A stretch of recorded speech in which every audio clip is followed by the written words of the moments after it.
Hi everyone, thanks for joining me at DTCX today, and a big thanks to Gorgeous for inviting me. Really happy to be here. Today I'm going to be talking to you about a new customer journey model. I'm going to have a look at the current customer journey and how it's viewed by most brands, and also looking at potentially a new way to look at this and some of the tactics and methodologies that we use to help our direct-to-consumer brands grow and scale, but also, offer a much better customer experience. So this is broadly how it's going to look. We're going to talk about who the heck I am. We're going to talk about the current model as I see it, and whether it's fit for purpose and some of the downfalls of the current model. And then we're going to be talking through Scale, which is a new customer journey model that we utilize at Eastside Co. And then we're going to break that down into its component parts and talk about how you might be able to utilize it for your brand or your organization. So first of all, who the heck am I? My name is THOMPSON. I'm the Chief Marketing Officer at Eastside Co. So Eastside Co, we work with a whole bunch of brands. I'm not going to bore you too much with our history and what we do, but there's a lot of great brands that we work for. There's a lot of people that we implement this model for through our marketing and through our site builds when we're going through considerations about how to get the best customer experience for those, but also things like the best conversion rates, the best revenue growth, just the best overall experience for consumers themselves. And this is our vision as an agency. We want to be the authority in high performance, joyful e-commerce experiences for exceptional clients globally, crafted by a team of experts. And there's a lot of really important stuff in there. The joy element is incredibly important to us. And our team, of course, we have a really great team of experts who work with our clients across a whole range of things, from creative and content through to marketing and website builds. So we really want to have the emotional elements of what we do in there. And that really leads into the customer journey model that I'll be presenting today, and gives you an idea of the kind of thing we're trying to achieve for our clients and for their customers. So the customer journey model. First thing to look at, I suppose, is what the current model is, or certainly how I see it. Now, we're still in a position as an industry where we are viewing customer journeys and we're viewing marketing methodologies in a funnel format. I just think that's insane. I think what the funnel does is it assumes that we're going to push people through this process, and at the end they're going to make a purchase. So typical top of the funnel stuff is getting as many consumers in as you can, and then as you go through the funnel, whittling them down. I just think it's a poor way to look at how we treat our customers, and it's very, very focused on the brand. And the second kind of tenet of marketing is disruption, really, as represented by this GIF here. We often talk about disruption marketing, and it's really looking at how we can insert ourselves into a customer's day-to-day experience and disrupt it. I just think it's a really odd methodology to say we're going to go in and interrupt, we're going to disrupt, we're going to kind of circumvent your usual day-to-day activities, and we're going to place ourselves in the middle of that. This might be something that you're trying to do through a funnel methodology, where you're trying to disrupt the journey in order to get people into the funnel and then work those customers through the funnel in order to make sure that they end up at a purchase. I think if you look at human behavior, it doesn't naturally fit into a funnel. It's not as clean as that. And it certainly isn't something people would want to experience. And the other popular, I suppose this comes out of Silicon Valley and startup methodologies, and it's this growth hacking methodology that we're always supposed to be getting bigger and bigger and bigger all the time. I think there's a couple of issues with this, but growth hacking, it really means going all out and almost attacking your customers with messaging in order to get as many people converting as you can, as quickly as you can, without necessarily thinking about the long term. So is this funnel methodology, this growth hacking, this disruption methodology fit for purpose? I think the honest answer is I don't think it is. I think it works, but whether it has longevity is another question, really. So my issues with the current methodology, funnels, disruption, growth hacking, is first of all, it focuses on the brand and not the customer. And what I mean by that is we're really looking at what can you do as a brand to cause a customer to take a specific action, it almost feels like a manipulation. You know, you're saying, if we do X, then we can make the customer do Y. You're trying to force them through this inorganic process where you're pushing them through a specific journey in order to get them to convert. And then my problem with disruption is exactly this. It disrupts rather than engages. So you're inserting yourself and you're trying to maneuver people away from what they're currently doing, rather than engaging with those people and trying to, you know, engage them to come into the brand, rather than disrupting them to go away from what they're currently doing. And I just think maybe it's a wording thing, but I just think the methodology and the certain tactics that you might use to disrupt people, it's much better to engage those people.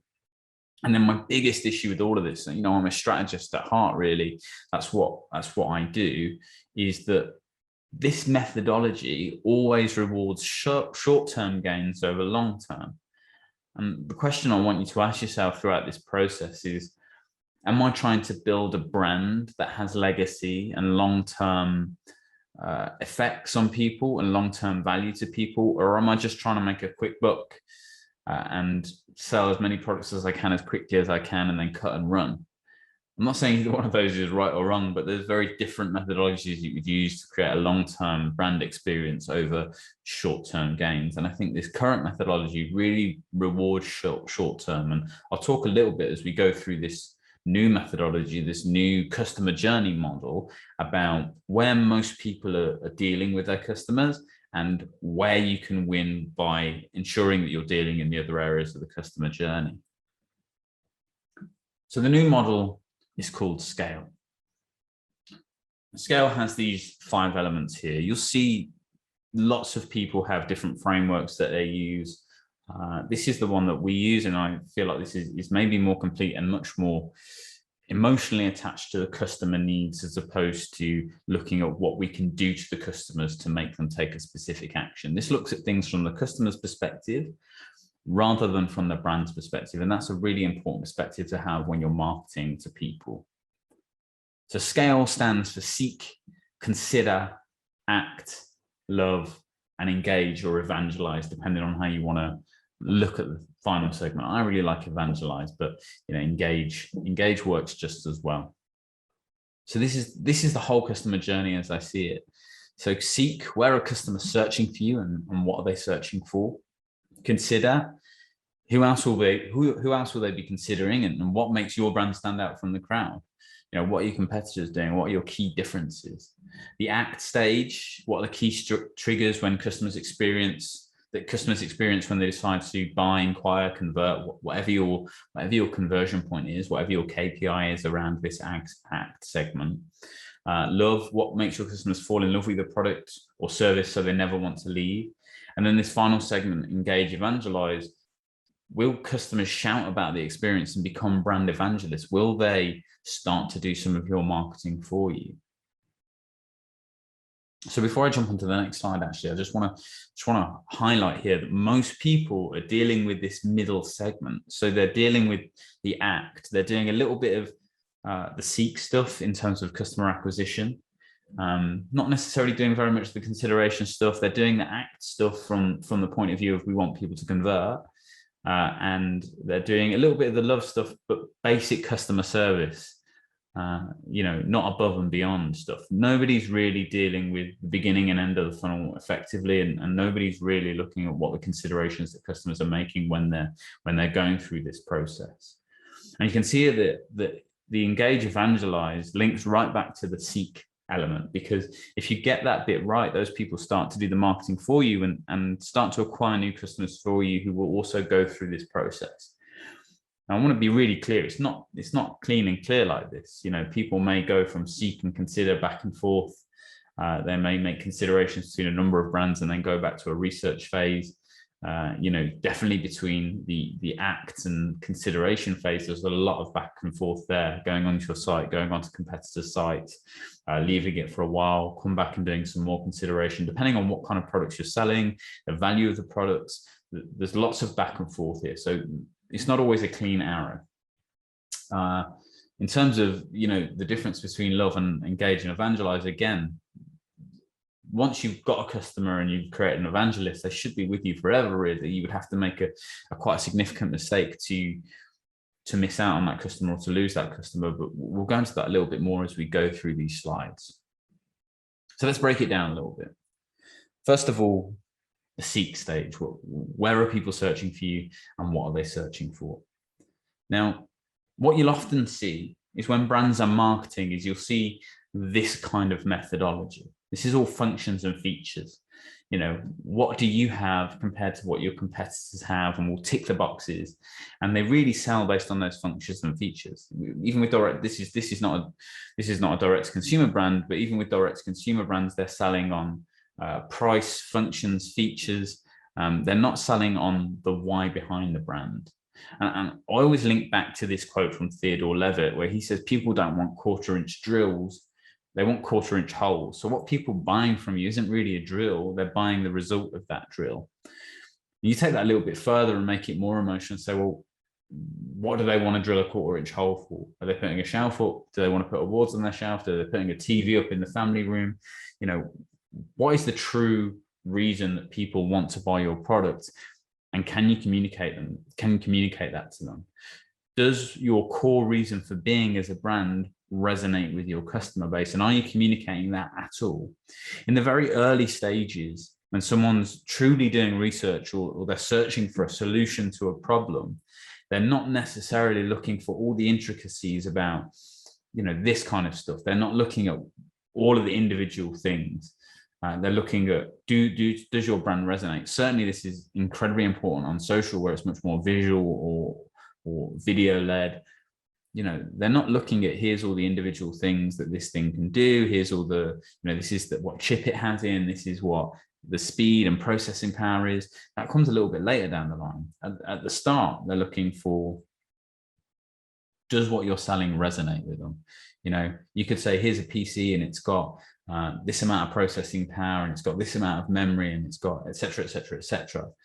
But, you know, if I'm a gamer, well, the thing I'm going to be looking for is a gaming PC. I'm looking for a company that's really drilling down into what I want as a gamer. And then maybe further down the line, I look into, okay, well, what is the processing power? What is the quality of the machine itself and its individual components? So these are the questions I want you to start asking yourself in the seek stage of the customer journey. So how are you communicating at your first interaction? Is it functions and features? Are you taking a more brand-led approach? Are you introducing people to the brand and your reason for being?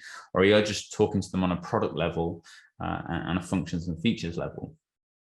What problem are people trying to solve? You know, have you actually discovered what is the thing that people are trying to solve by purchasing your product? Is it that, you know, going back to the quarter-inch drill, quarter-inch hole thing, you know, what do they want to use the drill for? If they're buying a PC or a computer, what are they looking to use that for? What problem are they trying to solve that they haven't been able to solve with other products so far? And why should they choose you as a brand over any other brand? This big question, I keep going over this, but are you pushing functions and features at this very early stage? If you are, it's probably not the right thing to do. You know, you should be introducing the brand and your reason for being and your core reason for the creation of the brand.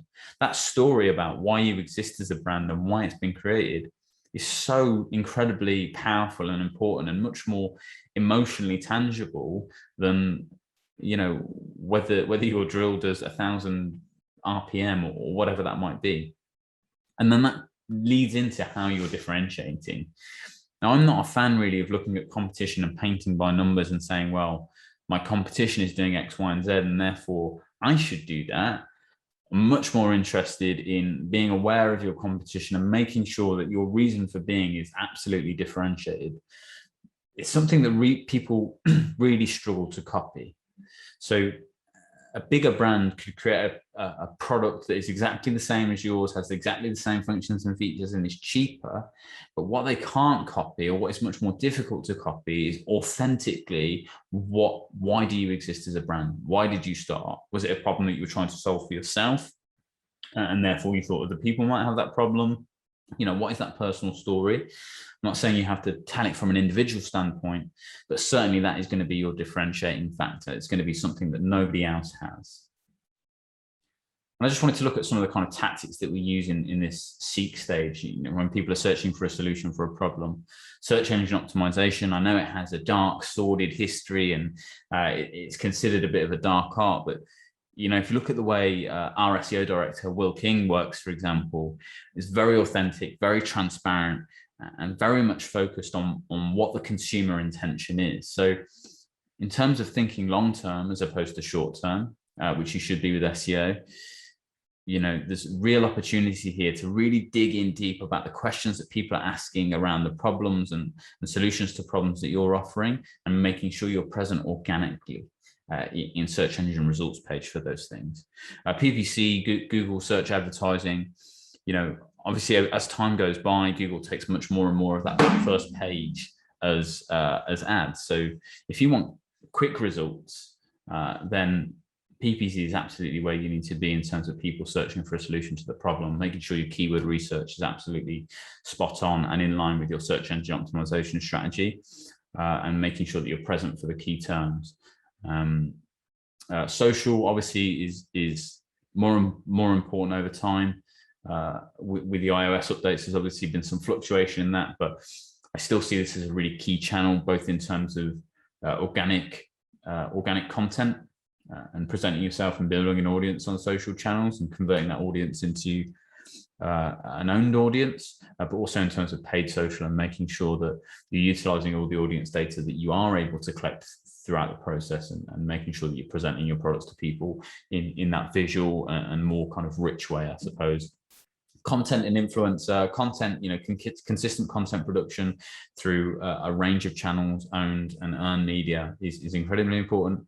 And then influencer, I want people to tread very carefully with that. I think influencer can be, we've seen it be a very powerful tool and have a real great effect on brands, but you should be making sure that, this isn't really going for the top influencers. It's about going for those hidden gems, I suppose. Brands like Rand Fishkin from Spark Toro calls it these hidden gems, and it's those people who have really great engagement, but don't great engagement to follower ratio. So they're posting very, very quality content. They've got great engagement from their audience, but also they're authentically aligned with your brand, and they really are engaged with what you're doing. Don't just go for numbers on influencers. Make sure that you're thinking about who you're placing your products with.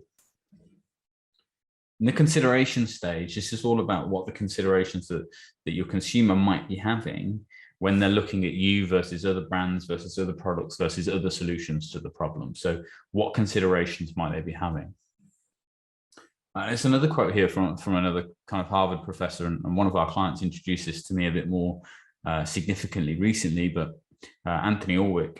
So for a company to innovate, it must create products and services that let consumers perform a job faster, better, more conveniently, and or less expensively than before.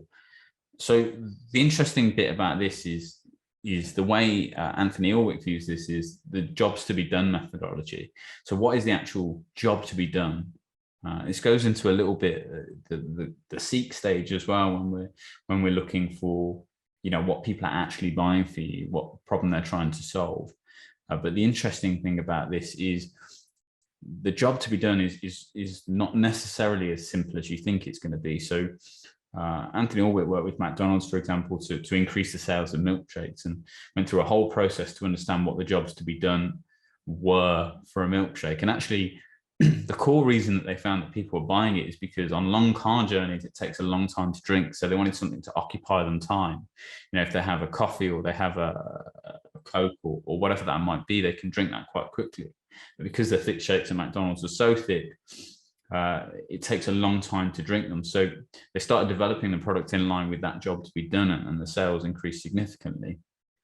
So this is a really interesting thing for me. If we look at that functions and features chart I gave you earlier, there's lots of great stuff in there, but the reason you would use a tool like that, which was a tool for keyword research and SEO research, you might say, well, it's quicker for me to do it like that, and therefore I can build more business because I'm spending less time on the admin segment. You might say that it's about business growth, or you might take it further and say, if I do this manually, I'm going to have to stay at the office late. If I stay at the office late, I can't see my family. So the job to be done is the job to be done might be, I want to spend more time with my family, and therefore this tool allows me to do that. So I think it's about going a little bit deeper than just saying, people are considering the functions and features. And this brings me on to these two examples. Is a great one to use in terms of making sure that although functions and features become more of a consideration at this stage of the journey, where people might be comparing the minutiae of your product versus a competitor's, if you haven't done the upfront work of selling the brand and getting people to buy into the brand and why you exist, then you can always be beat out on functions and features. Just look at these stats here. You've got Instagram and Snapchat. Now, Snapchat came out with Snapchat stories first, and then Instagram quite publicly stole that concept pixel for pixel and placed it on their platform. When we pulled the stats for this, Snapchat had 191 million users and Instagram had 400 million active users. So if you sell purely on functions and features, when another platform or another company steals those functions and features, or takes them or replicates them and does it for cheaper, or they maybe even do it better than you have, then people will move on, because they're not bought into you because of who you are. They're bought into you because of what you make. So when you're going through this consideration stage and you're assessing the work that you're doing within the customer journey and the advertising you're doing, there's some of the questions that you should be asking yourself. So is your messaging different from the first interaction? We often find that because your journey isn't segmented up enough and the intent of the user isn't recognized enough within your advertising, your messaging is very similar each time people search. So the first time someone searches for your product, they shouldn't be getting the same messaging the second time they search for your product or the second time they view your product. It should be more personalized. It should be more in the detail. It should be about where they are in their customer journey. The other question is, have you identified your customers and their considerations? So have you looked at the function features? Have you looked at what your competitors are offering? The bottom question here is, how are you differentiating? This is really key. In order to differentiate, you need to understand what other people are offering as a solution to your problem, and why do you think what you're offering is better than that? And then, do you know the jobs to be done? I'd recommend reading that Anthony Orwith book, Jobs to be Done, to get more detail on this. I'm by no means an expert on this, but it's a really interesting concept about digging a little bit deeper and digging under the surface, maybe doing some user research about why are people buying your product, and is it really the reason you think it is? So these are all questions to be asking in that consideration stage. And in terms of tactics to be using, PPC appears again, social appears again, content appears again, but what's different about these is the intent of the advertising at this point. You should already recognize through your tracking and your data that you have already had an interaction with these people. So your messaging should change. It should become more specific. Maybe it's more about the individual product rather than the brand. Maybe it's about presenting more of the functions and features while still keeping that core reason for being a brand, tone of voice absolutely intrinsic within what you're doing. We're on the second interaction, so email makes an appearance. Within the first interaction, maybe you've been able to collect some email data, maybe you've incentivized people to sign up, maybe you've offered them some value to sign up. Email is one of the most ideal ways, and now even SMS in with email as a kind of CRM package. These are really great and cheap ways to communicate and add value to your consumers over a very, very long period of time without seeing costs significantly scale. That own data is massively important. Social appears again, but again, you can start to utilize your email data and your other own data to start to inform your social strategy. Do you have your audiences created in Facebook and Instagram based on your email data? Are those two things cross-pollinating their information? Do you have audiences and audience overlays set up in PPC to inform your bidding strategy? These are all things to consider. Display may be an option here, certainly if people have looked at specific products and you want to redisplay that to them. Content, but your content maybe is more specifically around frequently asked questions. It's about more transactional terms. SEO, by the way, continues throughout the whole of this, because for me, it's an ongoing tactic that should be constantly optimized and should encompass all of the kind of different terms that people might be searching for throughout the customer journey. And then remarketing, of course, social historically has been especially good at this, representing products dynamically to people based on their browsing behavior, potentially even cross-selling and upselling different products through social remarketing. But of course, you can do display remarketing too. So again, not a dissimilar set of tactics, but much more specific in terms of messaging and much more focused in terms of the personalization that you're offering people. The act stage, and like I said earlier, this is where most brands are dealing. So this is the shut up and take my money bit. Now, with the act stage, most people are dealing with here because often we hear brands say, we really want to think about the long-term tactics, but right now we just need to make money. And I get it. The bottom line with any direct-to-consumer brand is money in the bank. How many people are purchasing our product on a daily, monthly, weekly basis, whatever that is. This section will be much easier for you if you've done the upfront work, because people, a purchase is often an emotional thing. And what I mean by that is, you spending your money is on a product is almost a, it's convincing yourself that you're doing the right thing. And if you've got an emotional attachment to that product or an emotional attachment to that brand, handing over that money is much easier. If it's very transactional, very clinical, then that's a much more difficult decision to make. And often people make the decision to choose one brand over another based on emotions, not on logic. And we'll talk about that a little bit more as we go along through the journey. But if you've done that upfront work and you've gone through, you've kind of answered those considerations, answered those frequently asked questions, you've done the setup in terms of aligning yourselves with your customers and making sure that your brand is representative of their needs, then this section should be much easier. And the considerations that you should be having in this is your user experience on site, on point. Is it doing the job that it needs to do? Can people navigate to products easily? Are their questions all answered on the page? Are you utilizing social proof in the right places? We're talking about the emotional elements of making a purchase. Social proof is absolutely key in there. Can you see other people using it? Can you see your friends purchasing it? Can you see reviews? Are all the things there that help grow confidence with the consumer at the point that they're about to click out of basket? Is all of that in place so people have confidence in you as a brand, as well as the emotional element? Is your remarketing in place and personalized? So we talked a little bit about this in the consideration stage, but at this point, when we're talking about abandoned carts, abandoned browse, remarketing is so important. It might just be that the kettle's boiled or the kids are crying or I've got to nip out to the shops, and that's the reason I haven't completed my purchase. In those cases, all I really need is a little nudge and a reminder to say, hey, this is still in your basket. Often people incentivize purchases off remarketing immediately. I personally don't think that's the right thing to do. I would take a time-based approach to your remarketing and your incentivization. If somebody abandoned their cart an hour ago, you don't need to offer them 10% off then. You should consider just giving them a reminder and a nudge. Maybe 4, 7, 10, 20 days down the line, if the cart is still abandoned, maybe you should look at incentivizing those people to complete their purchase and maybe doing some brand reintroduction and more emotional stuff to remind them of why they came to you in the first place. But make sure your remarketing is segmented essentially, and make sure that it's time-based.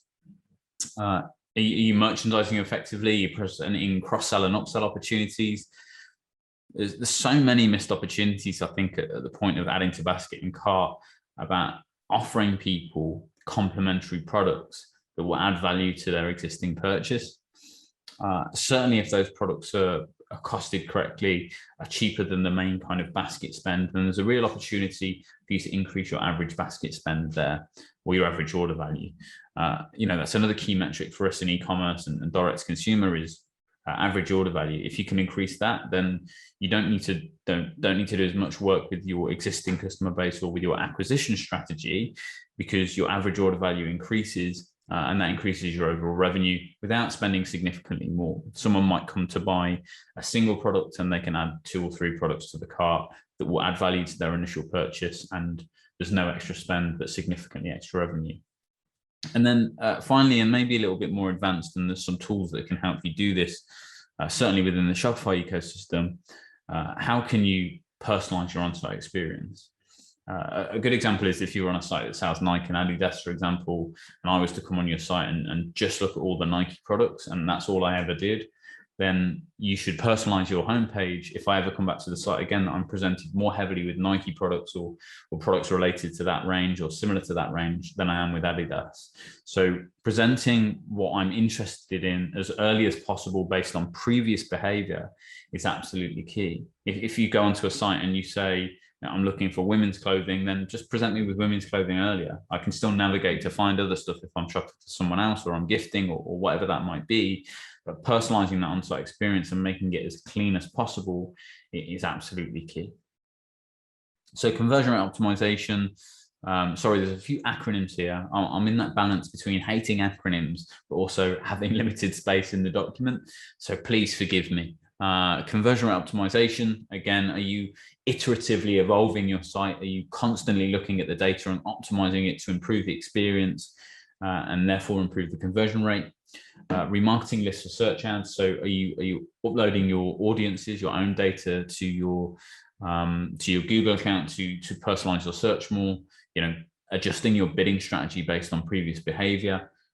Again, not really heavily used in our experience, but certainly worth looking at. Email marketing, so your abandoned carts, abandoned browsers, are all of those things in place. Automation off the back of that email, automation around maybe chatbots, that kind of thing to answer key questions, or even live chat as a function at this point in the journey can be incredibly important. Certainly if you get specific questions around your product often, having that in the FAQ, but also just having a sales representative or a customer service representative live on the site to be able to help you push those things over the line could be really helpful. And then of course, remarketing, which we've spoken about in some detail. Now, the love segment, this is usually where the customer journey ends in most of the frameworks that I see. And actually, I think love is slightly different to what people consider it to be.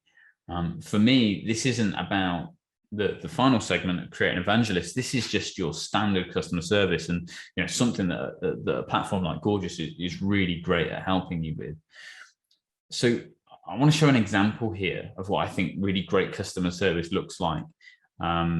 And the question I would ask you is anyone with a major high street bank actually enjoy picking up the phone or starting a live chat with them? It's rare. Usually if you're phoning your bank, it's because there's an issue. Most of your banking is done online, but for me, I love to look at Monzo. These are just a couple of examples of what I see as standard customer service, really. So the one on the left here is simply just an ownership of an issue, and then rectifying that issue immediately with a small credit. For a bank, £15 is nothing really, but it means a lot to a consumer. On the right hand side, you've got a much more proactive look at customer experience. Someone found your card and they've sent it in, or they've phoned up Monzo and said, I found the card, and they've gone ahead and blocked it on their end, so no transactions come through the account. That kind of proactive customer service is incredible on its own. But then if you go a little bit further and you look into some of the communications that Monzo have with their customers, you've got everything from people being in a club and having this kind of connection with other people that have got the Monzo card. If you've seen the Monzo card, it's bright orange, so it's really easy to see. And just the responses from Monzo, that sounds awesome. I want to do that one day. Other things like, out of curiosity, are you a bot? I mean, it's the customer service. This is not even a customer service inquiry. Ask me a question that only a bot can, that only a human can answer. And then just stuff like this stuff on the right, which is just crazy. Can you marry an app? Who has that kind of connection with their bank? And it was really interesting when you dig into Monzo a little bit. Tristan Thomas, their head of marketing and community, said this: the goal is broadly to get to a stage where customers are referring their friends because they love the product and they feel like they're part of the mission. You need to take customers away from being standard customers to being advocates and feeling like they're part of it. Monzo's idea when they started was to build a bank together, with their community, and that means that everything that they do has to follow that. So this is how people fall in love with a brand. This is how people appreciate customer service. But for me, love is just a standard customer service stuff, making sure that you're answering inquiries from everywhere, whether they're on social forums, proactively answering questions, proactively solving issues. That's how people fall in love with you as a brand and fall in love with your product. That doesn't necessarily make them evangelists, but it does make them people who will likely stick with you for more than just price changes and various other functions and features that other people might stick with. So in terms of love, there's a couple of considerations that I want you to have here.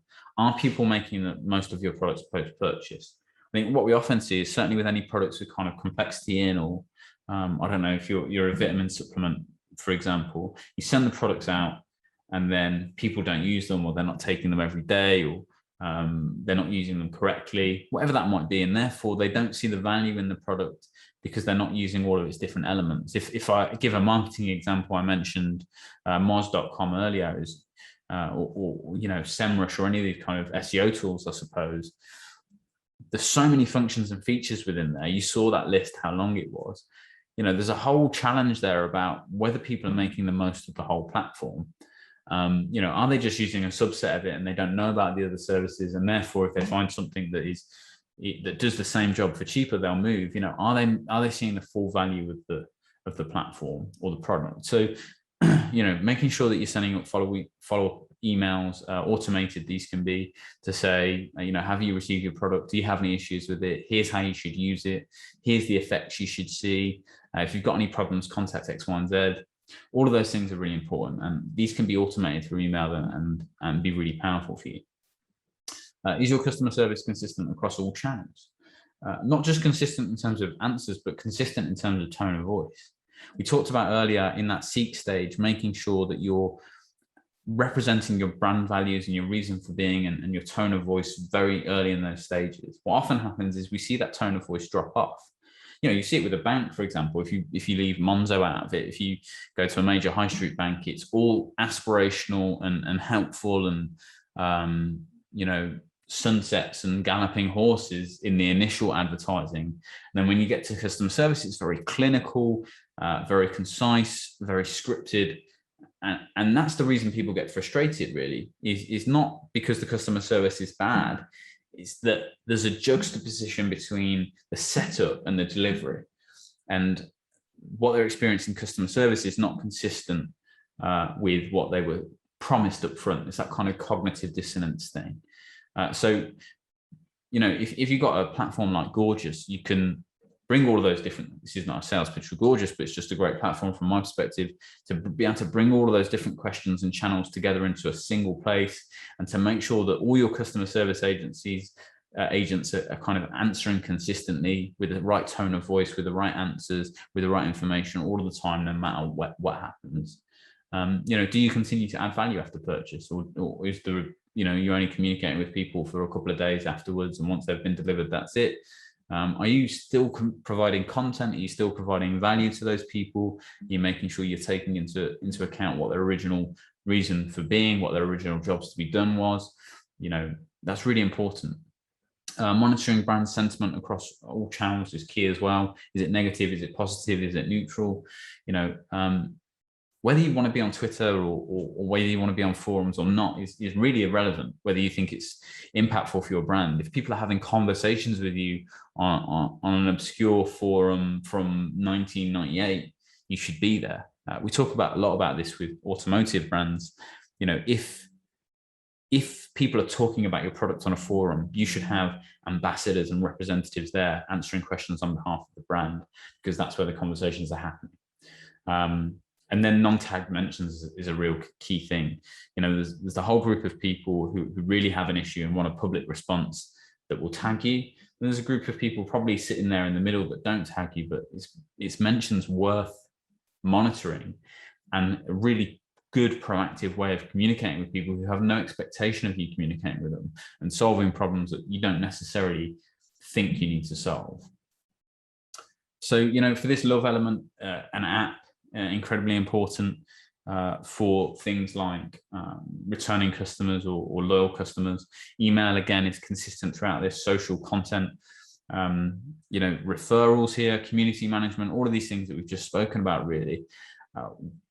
Having a clear customer service strategy in place and making sure that you have consistency from beginning to end is really, really important when it comes to customer journey, to ensure that there are no points where there is a juxtaposition between what you've promised and what you've delivered. And then the final element is the evangelize element, as I would call it. Now, creating an evangelist is beyond loving a product. It's the people who just won't shut up about it. It's the people who will tell you about this product at every opportunity because it's changed their life and the brand is great and their reason for being is great. You know, they promote you beyond logic. And we'll talk a little bit about that in a second. But first of all, I want to share you kind of my personal brand evangelist story. And it starts with a problem that I had that was nothing to do with any brand. So I sent out a tweet. The first thing you do when you have a problem, send out a tweet. And I happened to tag the brand in this one, but I could easily have not done. So the tweet was, so my Huel decided to leak out of the shaker this morning and form a pool of nutrition at the bottom of my bag. Within that pool was my iPad, headphones, notebook, and a huge amount of anger. It's not the cleanest tweet, I grant you, but essentially I just hadn't screwed the lid on my Huel, my breakfast Huel properly, and it spilled all over my bag. And it was just one of those, oh, for God's sake moments. This is not Huel's problem. That was my own idiocy. However, Huel straight in there with a response. Same day, responded to me, you know, slightly tongue-in-cheek, very much in line with how Huel communicate across the board. This is the saddest thing we've ever heard, Lewis. Although we can't replace your possessions, they made it clear they couldn't replace the iPad. Perhaps we could soften the blow with a bundle of Huel. So this wasn't their problem to solve.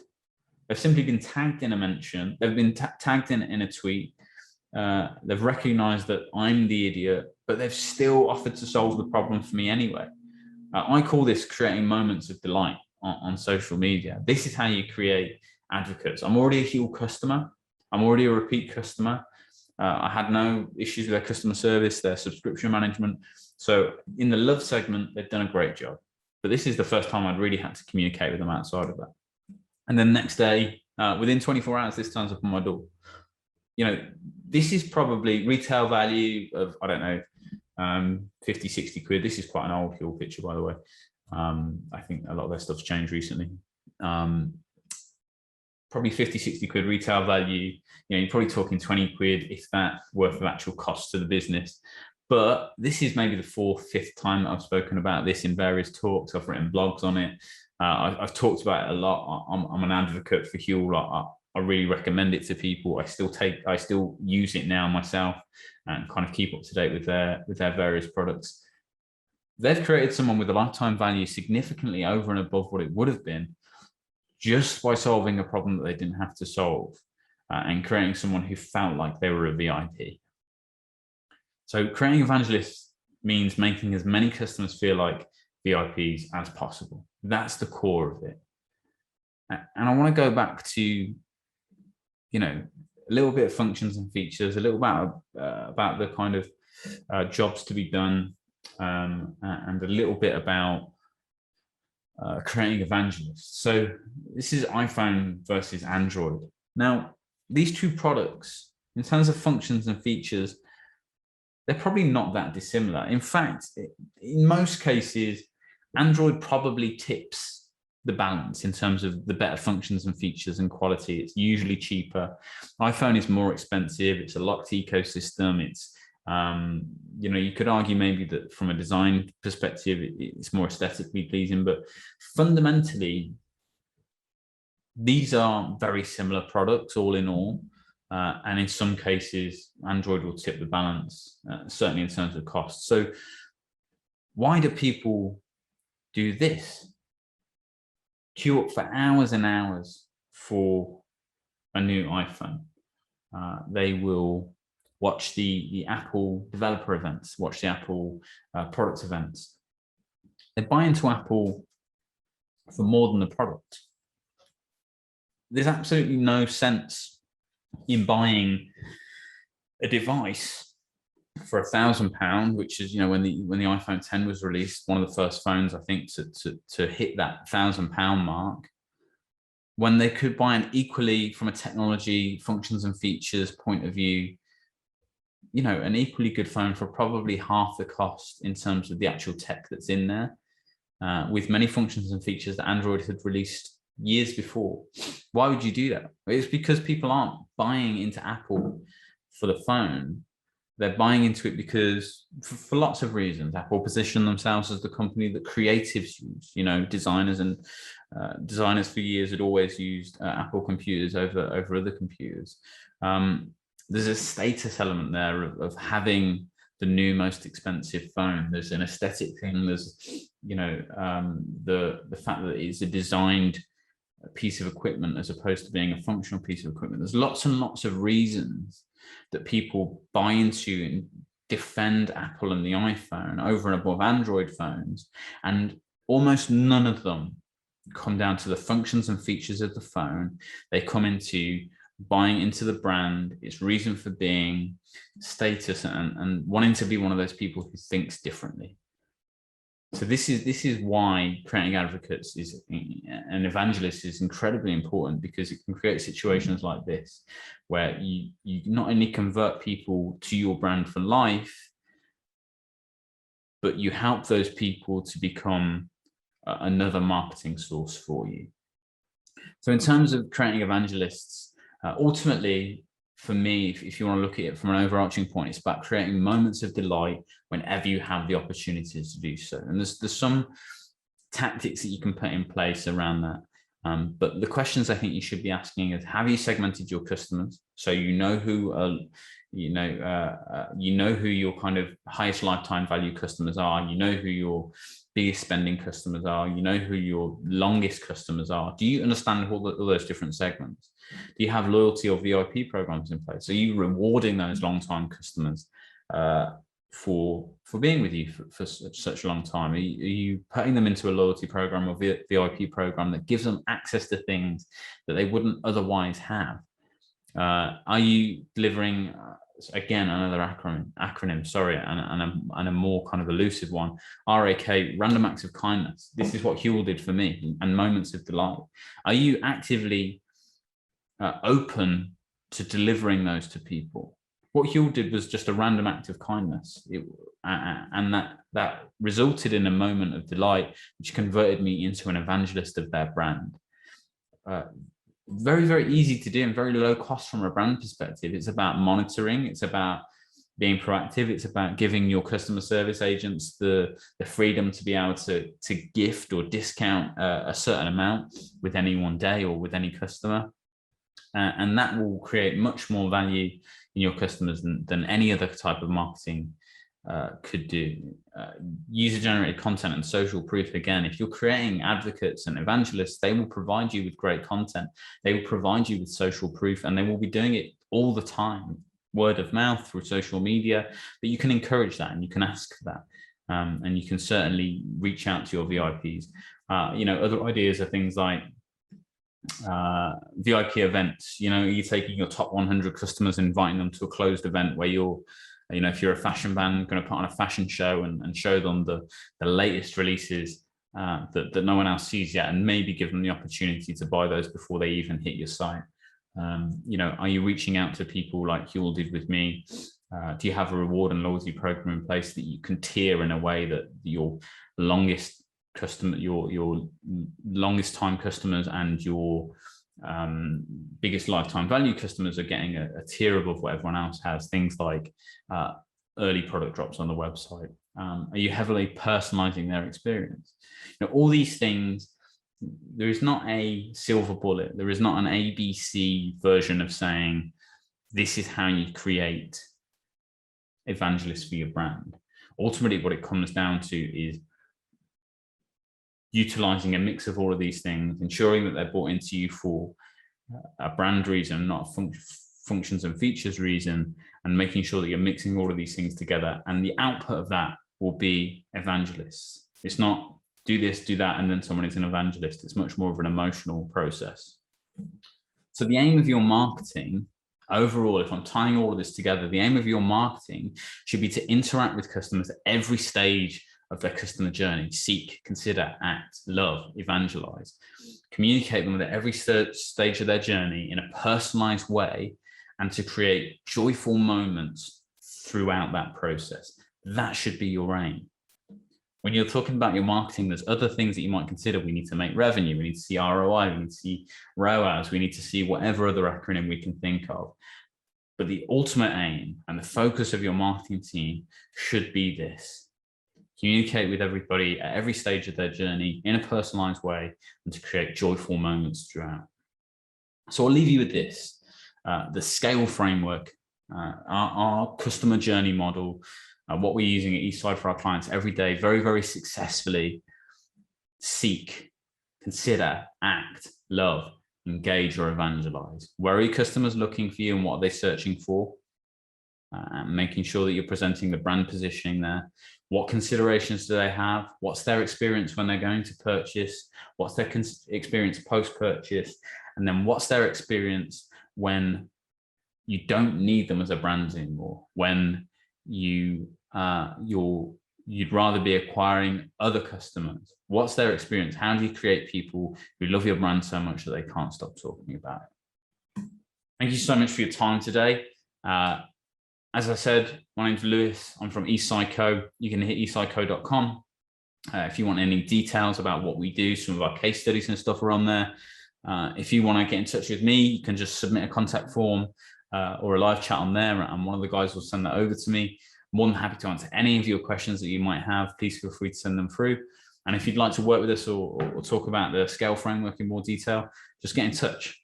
Thank you so much. Have a great day.